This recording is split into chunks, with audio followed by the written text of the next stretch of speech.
Hola, sóc jo, l'Alícia, i m'han donat permís per distreure't uns minutets més. I crec que val la pena que coneguis una història. Avui parlarem de qui era Isaac Newton. Tot comença l'any 1642, quan un nadó va néixer en una petita casa de camp d'un poble d'Anglaterra, en una nit molt freda, tan freda que semblava que tot s'hagués aturat. T'imagines créixer en una casa envoltada de camps, amb arbres, animals i silencis trencats només pel vent, el cant d'alguns ocells i de tant en tant el xiulet llunyà d'algú cridant per fer entrar les vaques? Així era l'entorn on va néixer Isaac Newton, el protagonista de la nostra història d'avui. En el moment del seu naixement, la vida era molt diferent de la d'ara. No hi havia llum elèctrica, ni cotxes, ni telèfons mòbils.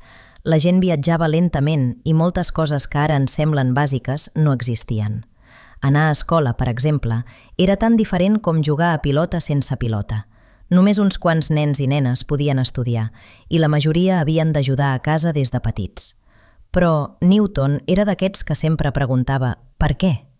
Volia saber com i per què passaven les coses. Per què plou? Per què el cel és blau? Què fa que una cosa caigui cap a terra i no suri com els núvols? La infantesa de Newton no va ser gens fàcil. El seu pare va morir abans que ell nasqués i la seva mare va haver de marxar a treballar lluny, així que Newton es va criar gran part del temps amb els avis. Potser per això va aprendre a buscar respostes tot sol, observant tot el que tenia al seu voltant, com si la natura fos un gran enigma per resoldre. Sempre mirava, sempre pensava. El petit Newton era un nen silenciós, a vegades una mica reservat, que s'estimava més llegir, construir aparells o fer experiments casolans que no pas córrer darrere d'una pilota. Us sona algú així? Algú a qui li agradi muntar coses, dibuixar o passar estona buscant el per què darrere de tot? Va passar el temps i Newton va anar a una escola petita. Allà, de mica en mica, va començar a destacar. Li agradava molt la lectura i mai estava prou satisfet amb les explicacions senzilles. Sempre volia anar més enllà. Quan era adolescent, la seva mare volia que deixés l'escola i ajudés a la granja familiar. Newton ho va intentar, però el món rural, les vaques i les eines de llaurar no li despertaven la mateixa curiositat que els llibres i els experiments. Finalment, el seu professor es va adonar que tenia una ment excepcional i va convèncer la família perquè continués estudiant. I així, Newton va poder anar a una universitat molt coneguda anomenada Cambridge, a una ciutat gran d'Anglaterra, plena de col·legis i llibres antics. I ara sí, aquí ve el moment decisiu. Perquè resulta que, igual que nosaltres fa poc temps, quan hi va haver una pandèmia, a mitjans segle XVII també hi va haver una gran epidèmia a Anglaterra. Per culpa d'aquella malaltia, la Universitat de Newton va haver de tancar i ell va haver de tornar a casa seva una llarga temporada, tot sol, lluny dels mestres. Podria semblar que era un problema, però va ser justament aquell temps a casa on va pensar les idees més importants de la seva vida. Saps aquestes estones en què, de cop, quan tota la casa està tranquil·la i sense res a fer, et pots imaginar coses noves? A ell li va passar una mica això. Era un moment de pau que li va permetre pensar, observar i experimentar. I aquí arriba el famós episodi de la poma. Sovint s'explica així. Newton un dia era al jardí, potser assegut sota un arbre o passejant, això ningú ho sap segur, i de sobte una poma va caure a terra. I ell, en lloc de menjar-se-la o apartar-la sense més, es va fer la gran pregunta. Per què les coses cauen sempre cap a terra? T'ho pots imaginar? Milions de persones havien vist caure pomes, pedres o joguines, però ell va ser dels primers a fer-se la pregunta amb tanta profunditat i a voler entendre què passava exactament. Newton volia saber què impulsava aquest moviment. Era una força invisible, una mena d'atracció entre la terra i la poma? A partir d'aquesta pregunta, Newton va començar a pensar encara més. I més. Va mirar la lluna al cel i va pensar, si la lluna no cau, què la manté girant al voltant de la Terra? Potser aquest mateix poder que fa caure la poma també manté la lluna girant sense escapar ni precipitar-se a terra. Així doncs, Newton va desenvolupar la teoria de la gravetat. Gravetat és una paraula que fem servir molt. Diem, s'està prenent amb gravetat per dir que una cosa és seriosa, però en ciència, gravetat és la força amb la qual la Terra, o qualsevol planeta o cosa amb massa, atreu cap a ella els objectes. Aquesta força és la responsable que quan et cau un llapis a terra no se'n vagi volant, i també que quan tu saltes tornes a caure i no surts disparat cap al sostre. Newton no només va prendre consciència de la gravetat, va voler quantificar-la amb fórmules. És com si hagués aconseguit posar en números la manera en què tot es mou i tot cau. Això va canviar molt la manera d'entendre la natura. I no només això, Newton també va escriure unes regles conegudes com les lleis del moviment. Aquestes lleis expliquen com es mouen totes les coses, des d'una pilota que llances al pati de l'escola fins als planetes que giren al voltant del Sol, passant per bicicletes, vaixells i fins i tot les pedres que rodolen muntanya avall. Vols un exemple senzill? Quan dones un cop a una pilota, ella es mou. Però si ningú la torna a empènyer, acabarà parant-se perquè frega amb el terra i l'aire. Newton va explicar aquests detalls en paraules senzilles però poderoses. La primera llei de Newton ens diu que les coses volen continuar fent el que feien si ningú les força a canviar. Un cotxe aniria sempre recte al mateix ritme si no canviéssim la velocitat, preméssim els frens o giréssim. Així, si deixes una pedra quieta sobre la taula, no començarà a moure's tret que facis alguna cosa.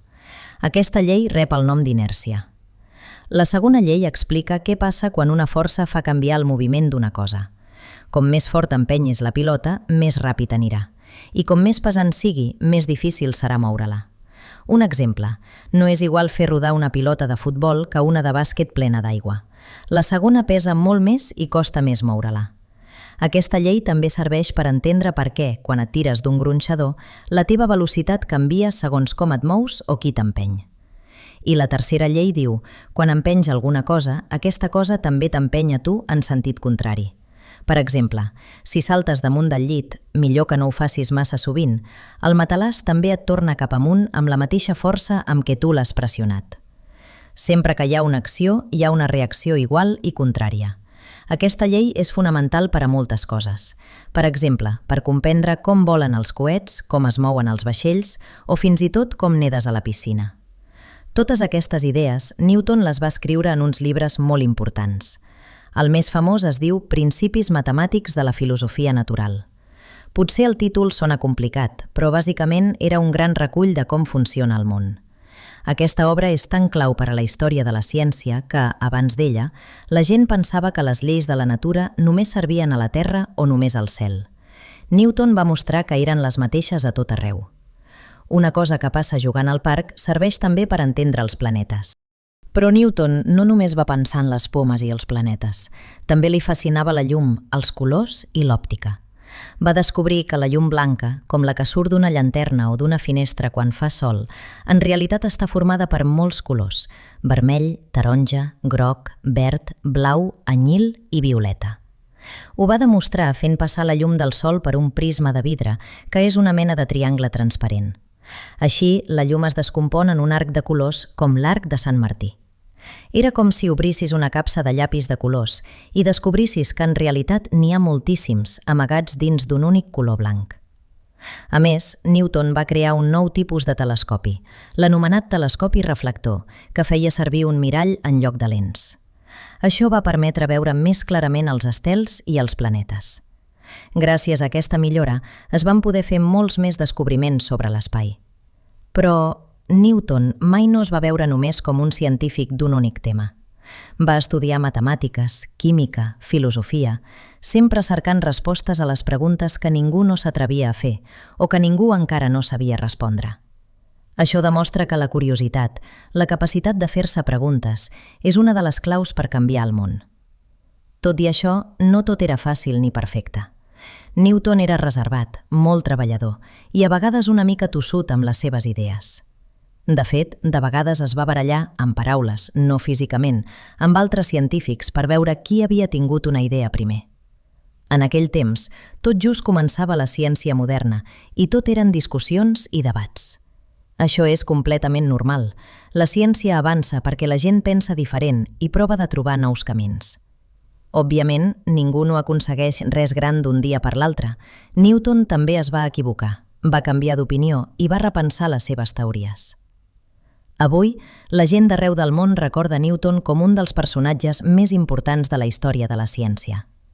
Les seves idees serveixen per entendre per què els planetes giren, com es mouen els cotxes, per què funcionen les bicicletes, o fins i tot per què, quan llancem una pilota cap amunt, cau.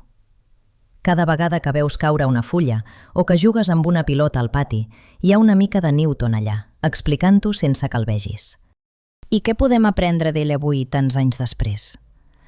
Newton era una persona curiosa, tossuda, que no tenia por de preguntar-se el perquè de les coses, ni tampoc de passar hores pensant, experimentant o estudiant. No era un superheroi ni una persona amb poders màgics. Simplement era algú capaç de mirar més enllà i d'anar fent preguntes. Això és una lliçó important. Potser les idees més grans neixen d'una pregunta petita o del simple fet d'observar una poma caure d'un arbre. Qui sap, potser si t'atures a mirar bé el món, algun dia descobriràs una resposta nova a una pregunta que ningú no s'ha fet encara. I fins aquí la història d'avui. Descansa bé i bona nit.